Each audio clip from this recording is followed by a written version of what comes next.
हम स्टार्ट करते हैं सबसे पहले चैप्टर फर्स्ट से, जिसका नाम है changing trends and career in physical education.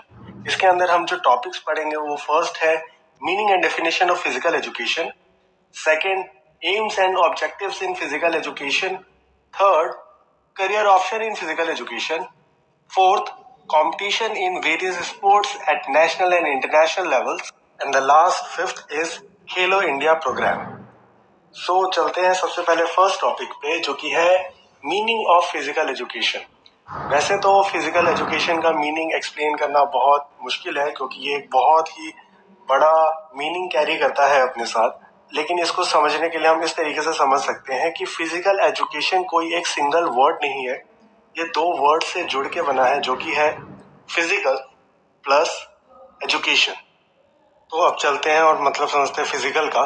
Physical का मतलब केवल बॉडी फिजिक ही नहीं होता, केवल मसल्स ही नहीं होता, बल्कि इसके अंदर और भी बहुत सारी चीजें आती है। अगर मुझे इसे डिफाइन करना हो तो मैं इसको दो ग्रुप्स में बांटूंगा। फर्स्ट बॉडीली फंक्शंस, जिसके अंदर हम बॉडी के अंदर होने वाले सारे फंक्शंस के बारे में बात करेंगे, जैसे रेस्पिरेशन, डाइजेशन, एक्सक्रीशन और भी बाकी सारे functions. And the second is bodily effectiveness. इसके अंदर हम देखते हैं कि हमारी बॉडी कितना इफेक्टिवली काम कर पाती है, किसी भी एक्शन को कितना अच्छी तरीके से कर पाती है। और यहाँ पे हम बात कर सकते हैं अपनी मसल्स के बारे में। तो फिजिकल केवल मसल्स के बारे में ही बात नहीं होती, बल्कि इसके अंदर और भी बहुत सारी चीजें आती है, जो कि हमने देखा भी। तो आगे चलते हैं आप एजुकेशन पे। एजुकेशन जस्ट एक सेट ऑफ इंस्ट्रक्शंस है, ट्रेनिंग है, जो कि हम सीखते हैं और उनको फॉलो करते हैं अपने लाइफस्टाइल में, अपने करियर में। और ये एक एवर ऑन प्रोसेस है, इससे कभी तुम पीछा छुड़वा ही नहीं सकते। तो अगर फिजिकल एजुकेशन को मीनिंग को समराइज किया जाए तो निकल के आता है क्या, physical education is all about development of an individual and it covers all the aspects of physical, mental and social wellbeing. यानी फिजिकल एजुकेशन तुम्हें फिजिकली भी डेवलप करवाएगा, मेंटली भी डेवलप करवाएगा, सोशली भी डेवलप करवाएगा। तो अब चलते हैं डेफिनेशन की तरफ। डेफिनेशन ऑफ फिजिकल एजुकेशन, तो जेबी नैश एक व्यक्ति थे जिन्होंने बोला physical education is that phase of the whole field of education that deal with big muscle activities and their related responses. मतलब वो कहना चाह रहे थे कि देखो भाई, जितनी भी मसल की एक्टिविटी करोगे और उसकी वजह से जैसे भी रिस्पॉन्सेज आएंगे, जैसे कि positive responses like muscle hypertrophy, muscle का साइज बढ़ना, कार्डियोवास्कुलर सिस्टम का इंप्रूव होना, माइटोकॉन्ड्रियल डेंसिटी का बढ़ना, और चाहे negative response like pain, muscle degradation, उन सब का ज्ञान मिलेगा तुम्हें फिजिकल एजुकेशन में। एक और डेफिनेशन आई जो कैसिडी ने दी। उन्होंने बोला physical education is the sum of changes in the individual caused by experiences centering motor activity. Next video, aims and objective of physical education.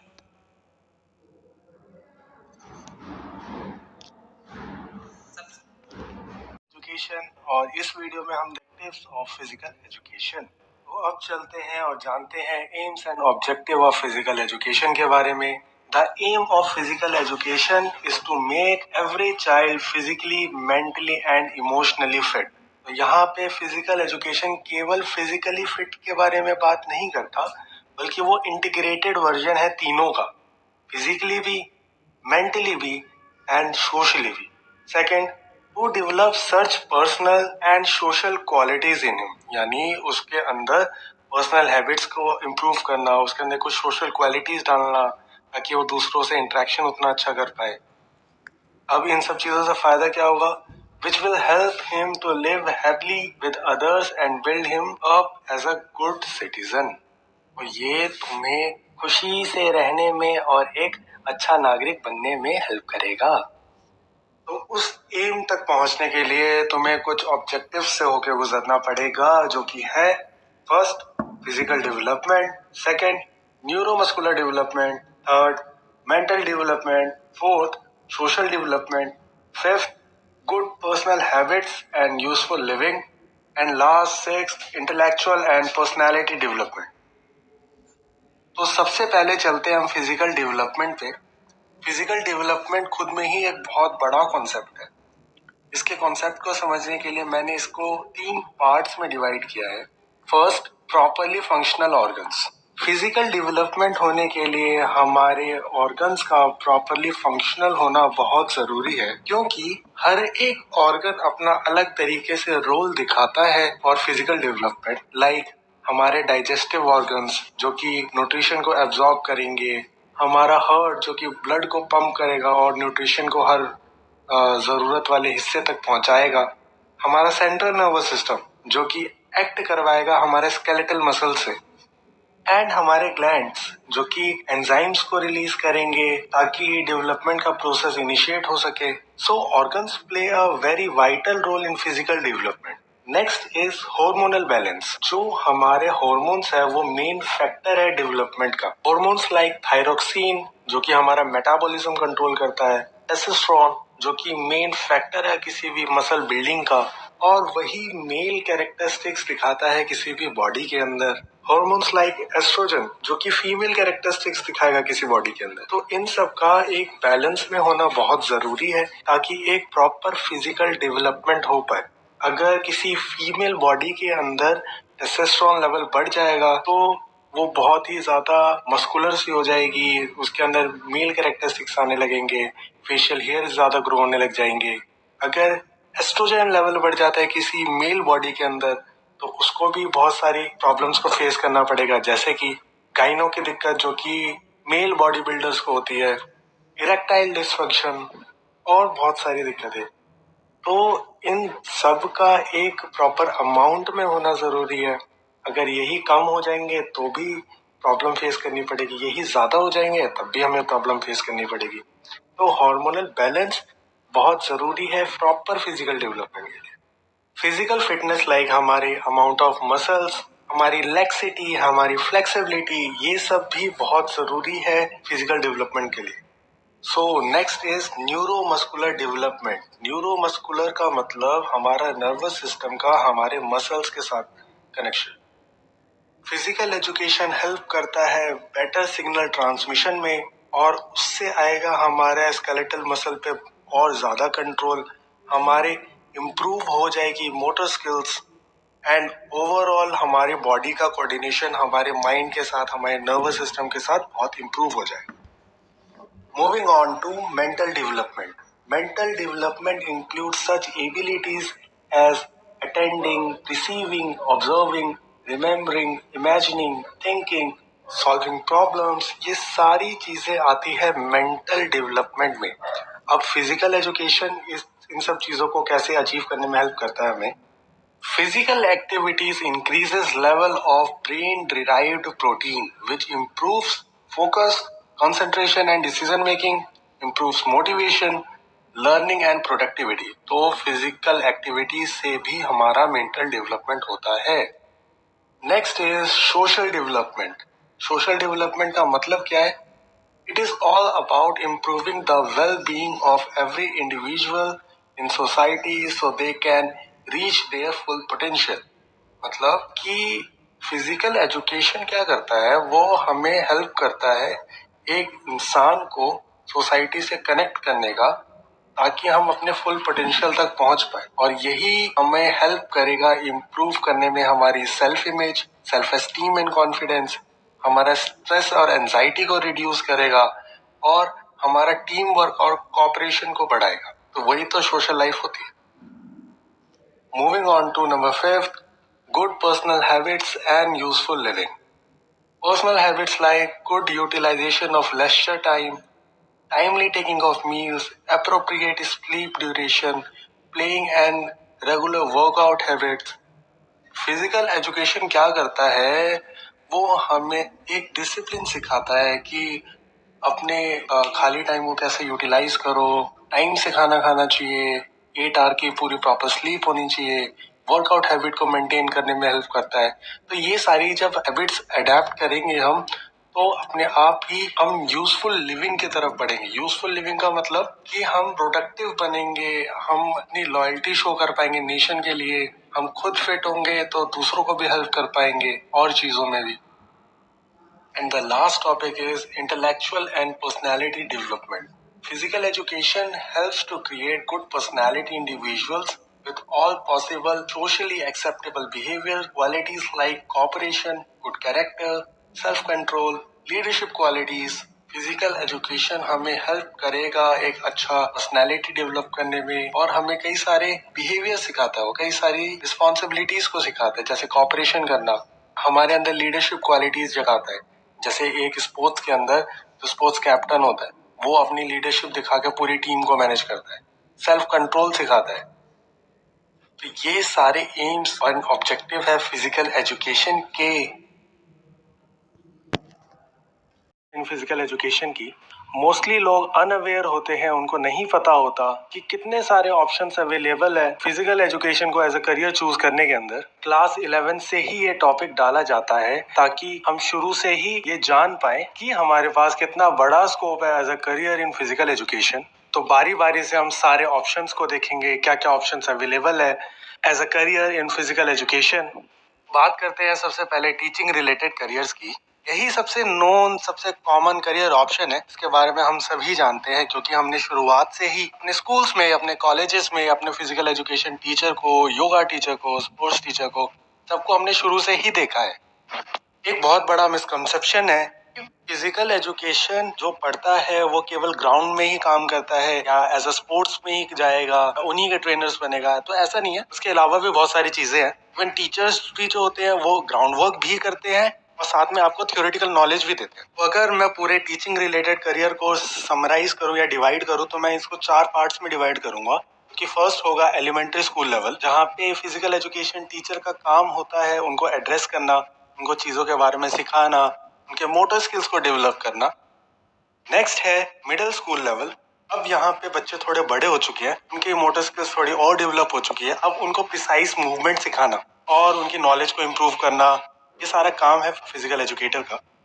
इसके बाद बारी आती है high school and senior school level की। यहाँ पे बड़े बच्चे जो है उनकी नॉलेज गेन करवाओ, उनको बेटर लाइफ के बारे में सिखाओ, उनके प्रॉब्लम्स को सॉल्व करो, उनको और प्रिसाइज मूवमेंट सिखाओ, कंट्रोल का बहुत अच्छा होगा अपनी बॉडी के ऊपर, एक्टिवली पार्टिसिपेशन करवाओ चीजों के अंदर। तो ये सारे काम है किसी फिजिकल एजुकेटर का। लास्ट आता है कॉलेज एंड यूनिवर्सिटी लेवल, और यहाँ पे फिजिकल एजुकेशन एक ऑप्शनल सब्जेक्ट होता है जहाँ पे बहुत ही प्रिसाइज नॉलेज वाले लोग जाके उनको पढ़ाते हैं, उनको चीजों के बारे में सिखाते हैं। अच्छा, अगर तुम्हें टीचिंग करियर के अंदर जाना है फिजिकल एजुकेशन के थ्रू, तुम्हें कुछ प्रोफेशनल कोर्सेज करने पड़ते हैं, जैसे कि certification in physical education, bachelors in physical education, masters in physical education. और अगर बड़े लेवल जैसे कॉलेजेस में पढ़ाना है, उनको सिखाना है कुछ, तुम्हें पीएचडी होल्डर्स जो होते हैं फिजिकल एजुकेशन में, उनको बहुत ज़्यादा प्रेफरेंस दी जाती है। आगे बढ़ते हैं कोचिंग रिलेटेड करियर्स पे। कोचिंग रिलेटेड करियर्स भी बहुत बड़ा ऑप्शन है, जहाँ पे फॉर्मर प्लेयर्स और या तो टीचर्स जनरली कोचेस बन जाते हैं क्योंकि उन्हें काफी वाइड स्प्रेड नॉलेज हो जाती है उस चीज की जो कि वो इम्प्लाई कर पाते हैं अपने बच्चों पे, अपने ट्रेनीज पे। कोचिंग रिलेटेड करियर के ही कुछ पार्ट्स है, जैसे कि एडमिनिस्ट्रेशन रिलेटेड करियर्स। एडमिनिस्ट्रेशन करना यानी तो इतने बड़े बड़े स्पोर्ट्स क्लब्स होते हैं, स्पोर्ट्स टीम्स होती है, उनका एडमिनिस्ट्रेशन करना, उनको मैनेज करना। तो इसके लिए भी कई सारे कोर्सेज किए जाते हैं, जैसे कि स्पोर्ट्स मैनेजमेंट कोर्सेज या post graduation in sports management. जिनका मैनेजमेंट में बहुत ज़्यादा इंटरेस्ट है, फिजिकल एजुकेशन में भी उन्हें ऑप्शन मिलता है as a administration related career. Next आता है डिपार्टमेंट ऑफ फिजिकल एजुकेशन, या मैं बोलूँ फिजिकल एजुकेशन डिपार्टमेंट। यहाँ पे जो कॉलेजेस होते हैं, यूनिवर्सिटीज होते हैं, उनके अंदर देखा होगा आपने एक अलग सा डिपार्टमेंट बनाया हो, फिजिकल एजुकेशन डिपार्टमेंट जिसको बोलते हैं। तो वहाँ पे जो मैनेजमेंट का काम करते हैं, जिनका मेन काम है शेड्यूल्स बनाना, टीचर्स को असाइन करना वो शेड्यूल्स, ये भी एक जॉब अपॉर्चुनिटी है, करियर अपॉर्चुनिटी है कि चूज करी जा सकती है फिजिकल एजुकेशन के अंदर। आगे बात आती है स्पोर्ट्स डिपार्टमेंट की, जहाँ पे लोगों का काम होता है मेन की स्पोर्ट्स इवेंट्स को अरेंज करवाना डिफरेंट लेवल्स पे, स्टेट लेवल पे, डिस्ट्रिक्ट लेवल पे, उनका एडमिनिस्ट्रेशन का काम करना। ये भी एक एडमिनिस्ट्रेशन रिलेटेड करियर ही है। यहाँ पे जो डेजिग्नेशंस होती है, जैसे कि डायरेक्टर ऑफ स्पोर्ट्स, सब डायरेक्टर ऑफ स्पोर्ट्स, तो ये भी ऑप्शन है, करियर ऑप्शन है जिसके अंदर हम जा सकते हैं अगर हमारा एडमिनिस्ट्रेशन में बहुत ज्यादा इंटरेस्ट है तो। नेक्स्ट आता है इंडस्ट्रियल रिक्रिएशन। इसका अगर मतलब समझो तो इतनी सारी जो इंडस्ट्रीज है, कंपनीज है, उसमें लाखों करोड़ों एम्प्लॉइज काम करते हैं और वो फिक्स्ड एक जगह बैठ के काम करते हैं, कंटिन्यूअस स्क्रीन्स को देखना या और कोई और जॉब करना, तो उनकी लाइफ में ना काफ़ी स्ट्रेस हो जाता है और वो काफ़ी अनफिट भी हो जाते हैं। तो कई सारी कंपनीज डिमांड करती है ऐसे लोगों की जो कि उनकी हेल्थ को इम्प्रूव करवा पाए, उनको मोटिवेट कर पाए और ज़्यादा उनको किसी टास्क में एंगेज करवाए ताकि उनका स्ट्रेस रिड्यूस हो। तो इंडस्ट्रियल रिक्रिएशन जो कि पूरा कॉर्पोरेट सेक्टर की मेन बैकबोन होती है किसी भी इकोनॉमी की, उसको अगर तुम स्ट्रेस फ्री करवा रहे हो, ये भी एक बहुत बड़ा करियर ऑप्शन है जहाँ पे अच्छा खासा पे भी किया जाता है। एंड फाइनली लास्ट आता है sports facilities management. Sports facilities management के अंदर क्या क्या चीजें आती है, जैसे कि स्टेडियम्स होते हैं, ग्राउंड्स होते हैं, उनको जो मैनेज करने का काम करते हैं, जो कि उस जगह को मेंटेन करवाएंगे, उनको अप्रोप्रिएट बनवाएंगे किसी स्पोर्ट्स के लिए। जैसे कि अगर मैं बोलूँ एक क्रिकेट का ग्राउंड, तो वहाँ पे कितनी दूर पे विकेट्स होनी चाहिए, या मैं बोलूँ एक बास्केटबॉल का कितनी हाइट पे हम नेट सेट करें, ये सारा जो काम है वो स्पोर्ट्स फैसिलिटी मैनेजमेंट का होता है और वो तभी कर सकता है जब उसको नॉलेज होगी उस बारे में। वो डिमांड करते हैं क्या, ऐसा बंदा जो कि फिजिकल एजुकेशन को जिसने एज अ करियर चूज किया हो, वो इन फील्ड्स में भी बहुत अच्छी तरीके से जा सकता है। Next is health related careers. अगर मैं हेल्थ रिलेटेड करियर्स के बारे में बात करूँ तो जो कि अभी जितनी भी बीमारियां चल रही है, जैसे कि हाइपरटेंशन होना, हाई ब्लड प्रेशर, जैसे ब्रीथिंग प्रॉब्लम्स होना, फिजिकल इम्पैरिटीज होना या बॉडी का कंपोजिशन ठीक ना होना, तो इन सारी हेल्थ रिलेटेड प्रॉब्लम्स को दूर करने के लिए हमारे पास हेल्थ क्लब्स होते हैं जो कि हेल्प करते हैं उन लोगों को उन बीमारियों से दूर करने में, उनको बेटर लाइफस्टाइल देने में, उनको फिट करने में। तो हेल्थ क्लब्स जो होते हैं वो जनरली रीशेपिंग का काम करते हैं पूरे पर्सन का, उनको बीमारियों से हटाना और उनको एक बेटर लाइफस्टाइल के अंदर दोबारा से डालना। सेकेंड इसके अंदर आता है एथलेटिक ट्रेनिंग। यहाँ पे इंडिया के अंदर उसका कुछ खास ज्यादा जॉब अपॉर्चुनिटी नहीं है, लेकिन बाहर देखा जाए तो ये बहुत एक अच्छा करियर ऑप्शन है जहाँ पे कुछ हेल्थ प्रोफेशनल्स लीड्स के साथ काम करते हैं, यानी उनको ट्रेनिंग करवाते हैं और उनका टाइम काम होता है कि उनकी स्पोर्ट्स इंजरीज या उनका रीहैब, इन सबसे स्पोर्ट्स इंजरी से बचाना, प्रिवेंशन करना, अगर हो गई तो उनको रीहैब देना, स्ट्रेंथ एंड कंडीशनिंग करवाना। तो अगर इसके अंदर करियर देखोगे तो बहुत बड़ा करियर है। तब के ही अंदर आते हैं जिम्स वगैरह और एथलेटिक ट्रेनिंग के अंदर आते हैं जो प्रोफेशनल होते हैं, strength coach, sports and conditioning coaches. आगे बात आती है परफॉर्मेंस रिलेटेड करियर की। इसका फर्स्ट पार्ट है एज अ प्रोफेशनल प्लेयर। अगर फिजिकल एजुकेशन है, एथलीट्स का नाम तो आएगा ही आएगा।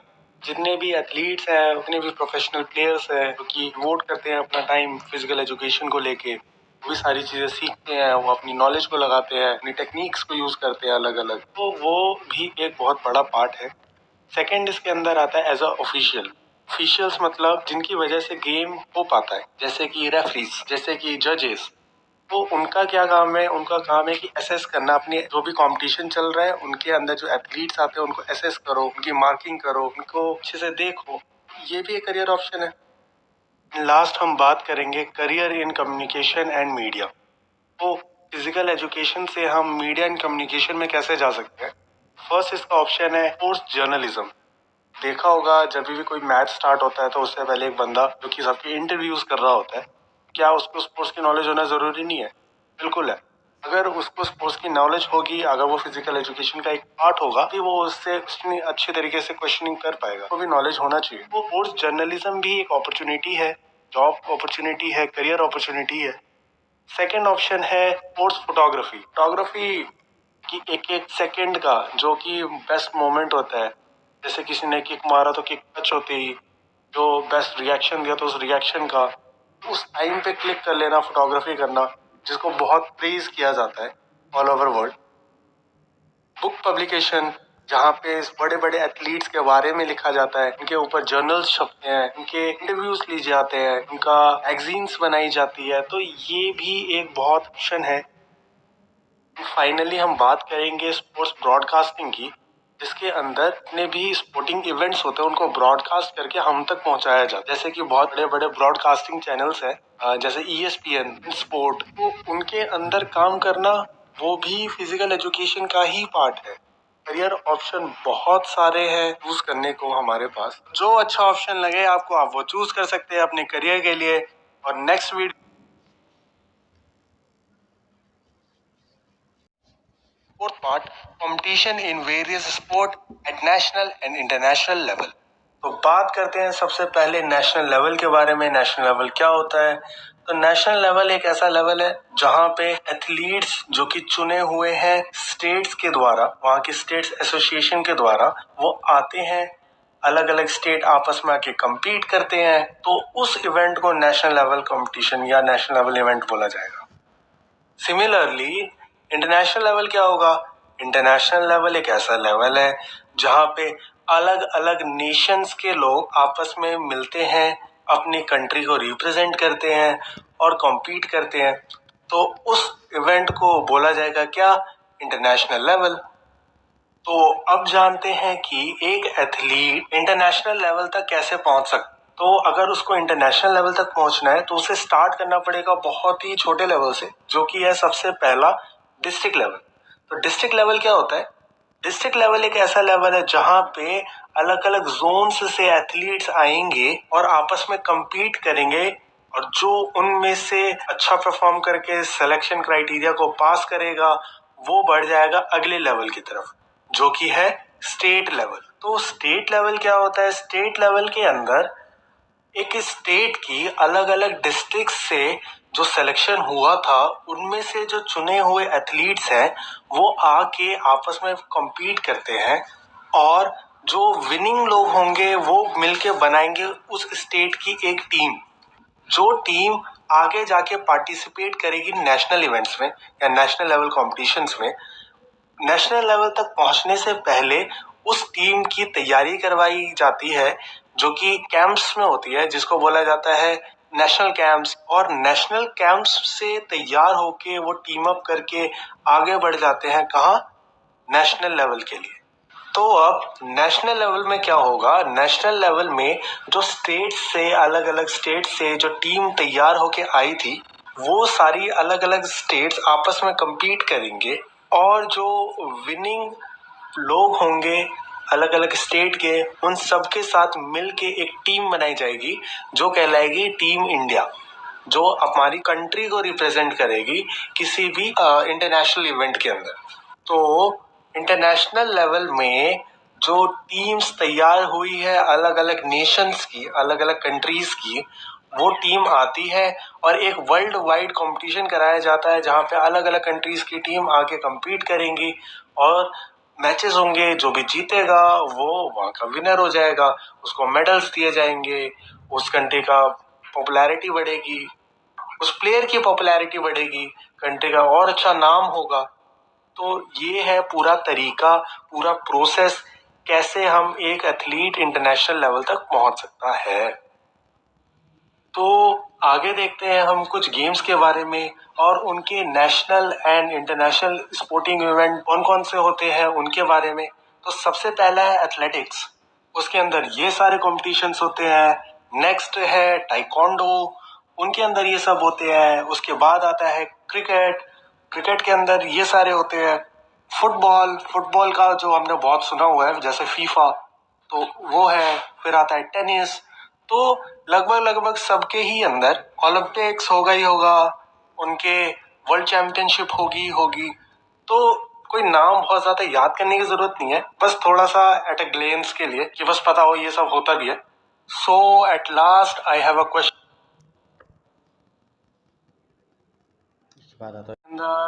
हम पहले 4 टॉपिक कवर कर चुके हैं और ये हमारा लास्ट टॉपिक है जिसका नाम है खेलो इंडिया प्रोग्राम, जो कि नए सिलेबस का पार्ट है, सबसे लेटेस्ट सिलेबस का as per the CBSE guidelines.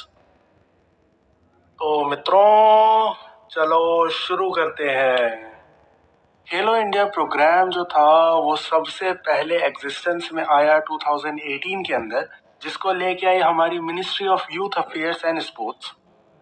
ये प्रोग्राम हमारे एथलीट्स के लिए आया था और ये उनके लिए बहुत ही अच्छा प्रोग्राम था, बहुत ही सपोर्टिंग था। अब हम देखेंगे कैसे कैसे था। तो सबसे पहले हम बात करते हैं यहाँ पे एलिजिबिलिटी के लिए कि कौन कौन खेलो इंडिया प्रोग्राम के अंदर एलिजिबल है। एलिजिबिलिटी क्राइटेरिया जो डिसाइड किया गया वो डिसाइड किया गया as per the ages of the participants. जो भी पार्टिसिपेट करना चाह रहे हैं उनकी एजेस के अकॉर्डिंग एलिजिबिलिटी क्राइटेरिया डिसाइड किया और इसके अंदर डाले 2 criteria. First under 17, second under 21। तो अंडर 21 यानी अब तो यूथ तो रहे ही नहीं, बच्चे तो बड़े हो गए। तो क्या इसके अंदर कॉलेज के या यूनिवर्सिटीज के बच्चे खेलेंगे? कमेंट सेक्शन के अंदर बताइए। तो चले आगे थोड़ा सा चलते हैं और जाते हैं की फीचर्स पे। तो की फीचर्स के अंदर सबसे पहला फीचर जो है वो है कि ये प्रोग्राम कवर करता है ऑलमोस्ट 200 मिलियन चिल्ड्रंस, जो कि उनके अंदर पूरा फिटनेस की लहर से लेके आ जाएगा। तो ये इस प्रोग्राम का फायदा है। सेकेंड इसका जो की फीचर है वो है pan India sports scholarship scheme के अंदर आता है ये प्रोग्राम, जो कि हर साल 1000 एथलीट्स को कवर करेगा। इसके बाद बारी आती है नंबर 3 की, जो है कि जो एथलीट सेलेक्ट हुए इन 1000 में उनको स्कॉलरशिप दी जाएगी 5 लाख रुपए की हर साल अगले 8 सालों तक। तो ये प्रोग्राम ना ही केवल सपोर्ट कर रहा है बल्कि कॉन्स्टेंटली सपोर्ट करेगा एक एथलीट को कि ताकि वो पूरा ग्रो करे अच्छी तरीके से। नेक्स्ट है promote 20 universities across country as hub of sporting excellence. तो ये भी एक इसका फीचर था। और लास्ट है कि इस प्रोग्राम के लिए गवर्नमेंट ने एलोकेट किए, जमा किए 1756 करोड़ रुपीस, जो कि एक ह्यूज अमाउंट है, जो कि काफी सारे एथलीट्स को काफी स्टेबल पोजीशन तक पहुंचाने में बहुत हेल्प करेगा। और फाइनली अब इस टॉपिक को खत्म करते हैं और बात करते हैं लास्ट ऑब्जेक्टिव्स की। तो ऑब्जेक्टिव्स में सबसे पहला इसका ऑब्जेक्टिव था कि भाई जितने भी एथलीट्स होते हैं, स्पोर्ट्स पर्सन होते हैं, उनकी पढ़ाई और उनका स्पोर्ट्स पैरेलल चले, साथ साथ चले। सेकंड इसका जो ऑब्जेक्टिव था वो था कि एक ऐसी पॉपुलेशन क्रिएट करी जाए जिनका एक एक्टिव और हेल्दी लाइफस्टाइल हो। उससे क्या होगा? उससे भाई जितने ज्यादा हेल्दी लोग होंगे उतने ज्यादा वो प्रोडक्टिव होंगे, इतना अच्छी उनकी एफिशिएंसी आएगी, तो ओवरऑल इकोनॉमी भी ग्रो करेगी। तो इसीलिए स्पोर्टिंग इवेंट्स, स्पोर्ट्स को इतना ज्यादा एनकरेज किया जाता है। नेक्स्ट आता है third, to impact the whole of sports ecosystem. तो ये पूरे के पूरे स्पोर्ट्स इकोसिस्टम के बारे में बात करता है, यानी सब कुछ जितना भी स्पोर्ट्स के अंदर आएगा सबको कवर करता है। नेक्स्ट आता है to engage youth in deprived and disturbed areas into sporting activities. तो उनका ध्यान वहां से हटाओ और स्पोर्ट्स में डाल दो। और लास्ट जो है, it encourages youth in nation building. तो मेन जो काम है इसका कि यूथ एनकरेज होगा नेशन को डेवलप करने में, नेशन को बढ़ाने की तरफ। तो ये था ऑब्जेक्टिव्स खेलो इंडिया प्रोग्राम के।